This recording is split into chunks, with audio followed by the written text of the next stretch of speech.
Assalamualaikum warahmatullahi wabarakatuh. Di sini saya akan menjelaskan proses fertilisasi pada manusia sampai menjadi zigot dan proses perkembangan embrio sampai tahap implementasi.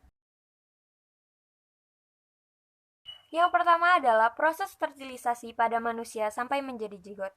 Fertilisasi yaitu proses peleburan sel sperma dan sel telur untuk membentuk zigot atau bisa kita sebut dengan proses pembuahan. Jumlah sel sperma yang masuk ke dalam vagina setiap ejakulasi yaitu ada sekitar 300 juta sel sperma dan hanya ada satu yang akan membuahi sel telur. Sel sperma bergerak memutar menggunakan flagela atau ekor sebagai baling-baling untuk menggerakkan tubuhnya dalam cairan tuba Fallopi menuju sel telur. Jadi ini adalah ekor sperma atau flagela. Proses terjadinya fertilisasi. Yang pertama itu adalah proses ovulasi. Jadi, sebelum terjadinya pembuahan harus ada proses ovulasi terlebih dahulu. Wanita pada setiap bulannya hanya memiliki satu sel telur yang berada di dalam kantung atau folikel yang sudah matang dan dilepaskan menuju rahim untuk dibuahi. Proses ini umumnya terjadi selama 2 minggu sebelum menstruasi selanjutnya. Selanjutnya, sel telur akan berpindah ke tuba Fallopi setelah keluar dari ovarium, menuju rahim secara perlahan dan hanya bertahan 24 jam, sehingga jika tidak ada sel sperma yang membuahi, sel telur akan mati.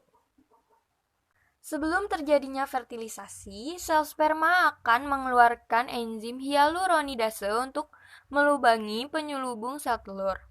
Nah, di sini sel sperma sudah bisa masuk dan melubangi. Setelah sel sperma masuk ke dalam sel telur, zona flusida akan mengeras dan mencegah sperma lain masuk ke dalam sel telur.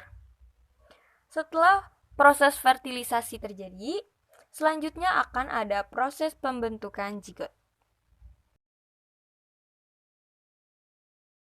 Yang kedua adalah proses perkembangan embrio sampai tahap implementasi. Setelah terjadinya proses fertilisasi, sel telur akan berubah menjadi zigot. Di hari pertama, zigot akan melakukan pembelahan secara otomatis dari satu sel menjadi 2 sel, dan di hari kedua juga melakukan pembelahan secara otomatis dari 2 sel menjadi 4 sel.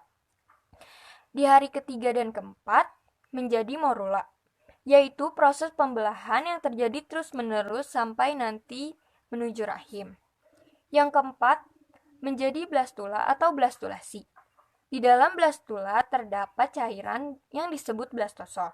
Pada bagian dinding blastula terdapat bagian lengket yang membantu proses menempelnya zigot di dinding rahim. Di hari ke-6 dan ke-7 terjadi proses implementasi setelah pembuahan, yaitu zigot menempel pada dinding rahim. Setelah implementasi terjadi, hormon estrogen dan progesteron mengatur agar tidak terjadinya menstruasi kembali.